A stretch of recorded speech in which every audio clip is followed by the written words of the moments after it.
நீதிமொழிகள் 16ஆம் அதிகாரம் 20வது வசனம்.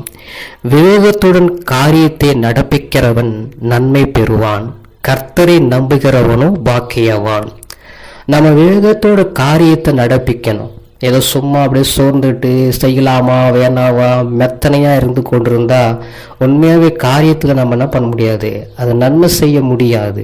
நம்ம மெத்தனையோடு நம்ம காரியத்தை நடப்பிக்க கூடாது. விவேகத்துடன் கர்த்தருடைய விவேகத்துடன் நம்ம செயல்படும் பொழுது அது நன்மையை நம்ம பெற்றுக்கொள்ளுவோம். அது மாத்திரமில்லை, கர்த்தர் நம்புகிறவன் பாக்கியவான். நீதிமொழிகள் 16ஆம் அதிகாரம் 20வது வசனம். விவேகத்துடன் காரியத்தை நடப்பிக்கிறவன் நன்மை பெறுவான், கர்த்தரை நம்புகிறவனோ பாக்கியவான். நம்ம விவேகத்தோட காரியத்தை நடப்பிக்கணும். ஏதோ சும்மா அப்படியே சோர்ந்துட்டு செய்யலாமா வேணாவா மெத்தனையாக இருந்து கொண்டிருந்தா உண்மையாகவே காரியத்தில் நம்ம என்ன பண்ண முடியாது, அதை நன்மை செய்ய முடியாது. நம்ம மெத்தனையோடு நம்ம காரியத்தை நடப்பிக்க கூடாது. விவேகத்துடன் கர்த்தருடைய விவேகத்துடன் நம்ம செயல்படும் பொழுது அது நன்மையை நம்ம பெற்றுக்கொள்ளுவோம். அது மாத்திரமில்லை, கர்த்தர் நம்புகிறவன் பாக்கியவான்.